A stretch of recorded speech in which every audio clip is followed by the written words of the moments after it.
Hey students, welcome to your next grammar video. Today we're going to be talking about complete sentences.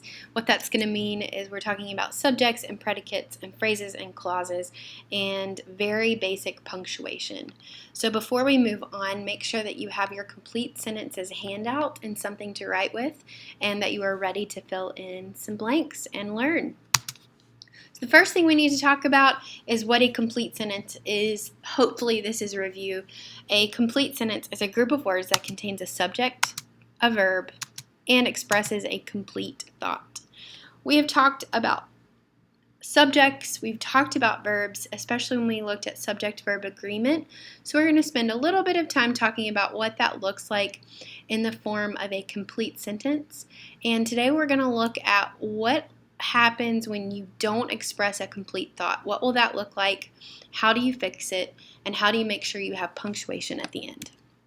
So first things first, let's talk about subjects and predicates. We've talked about subject-verb agreement, but we need to add the word predicate into the conversation. So subjects, as a review, are who or what the sentence is about, and predicates include the verb that goes with the subject and any extra information that you might need in order to complete your thought. So subjects, like I already said, are the part of the sentence that is doing something or about which something is said. This is who or what the sentence is about. The predicate, on the other hand, is a part of a sentence that says something about the subject. It might explain how the subject is described or what the subject is doing. You can skip the practice on that page. We'll do that in class. So this includes the verb, and sometimes it includes more information. It's important to differentiate between subjects and verbs and predicates, because if you remember, some verbs tell you what the subject is doing, like she danced. In that case, the subject is she. In that case, the verb is danced, and the predicate is also danced. Danced is an action verb. If I have the sentence, she smells nice, she is the subject, smells is the verb, but smells isn't an action verb, it's a linking verb, linking she to nice. So the predicate is smells nice, and that tells me a little bit more about what the subject is doing than just she smells. It's important to have the word nice at the end of that sentence. So in order to have a sentence, you need to have a subject and a verb, and you need to express a complete thought. So what does it look like when you have a subject and you have a verb, but you don't express a complete thought? And that's where we need to talk about clauses. This should also be review, but from 7th grade maybe, but just in case it hasn't, it's not a review. Make sure that you're paying close attention. So a clause is another way, another type of group of words. A clause is a group of words that has both a subject and it has a verb as well. Not all clauses are sentences though. So if you have a clause that has a subject and a verb, and it is a complete sentence all by itself, it expresses a complete thought, then it is independent. It is an independent clause. Think about what the word independent means. Independent means it doesn't need anything to stand all by itself. It is enough. The subject and the verb express a complete thought. Think about what the word dependent means, though. If you're dependent on something, then you rely on something else to make you complete, to make you survive. Think about your parents. You are dependent on your parents. If without them, you wouldn't have a home to go to tonight. Without them, you probably wouldn't have made it to school. So you are dependent, therefore, and your parents are independent. They are not dependent on you to whether they get to work on time or whether they have a house. So if you have an independent clause, it is a complete sentence.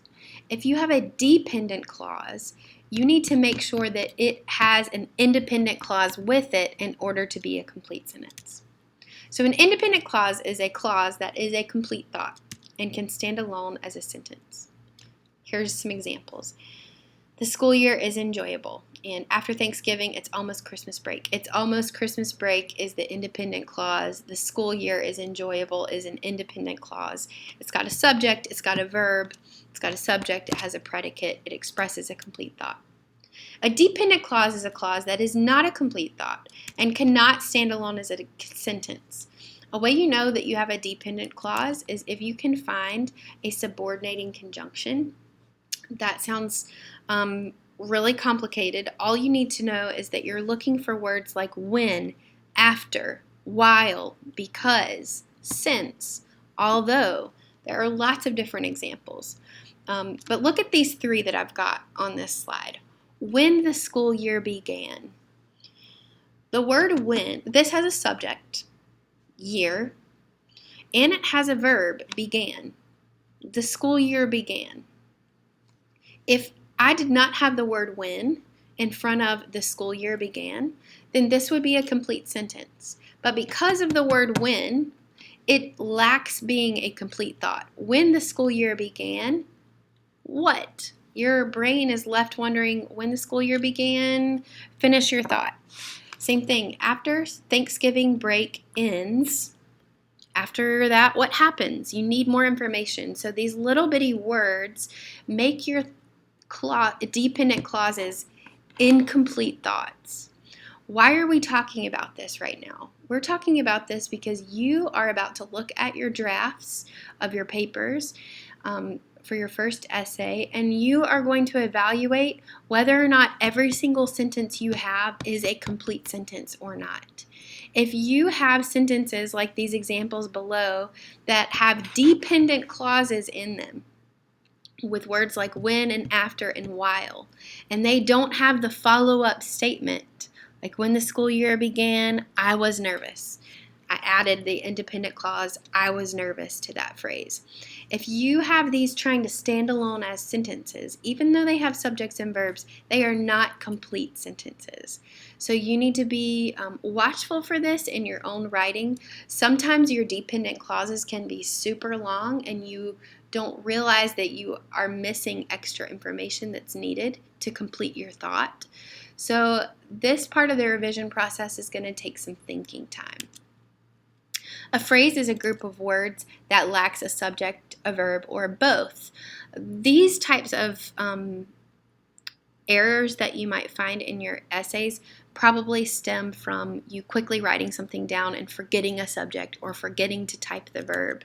So this school year, or is enjoyable, or too many students. All of those phrases all by themselves are not complete sentences, and you need to add what they're missing, a subject or a verb, or sometimes both.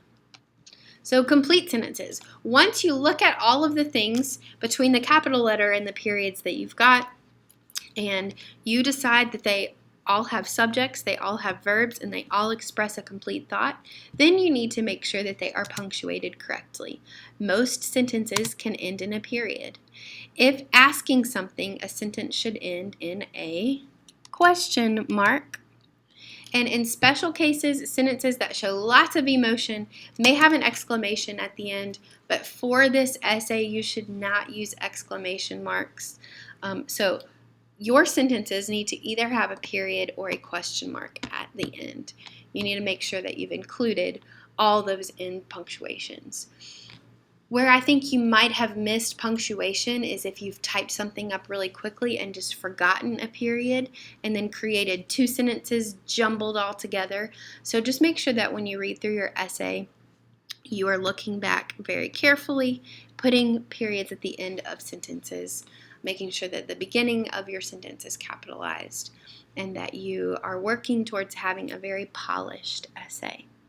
All right, we're going to use all of these notes in class as soon as you walk in on Friday, so come prepared with these notes finished. Thanks.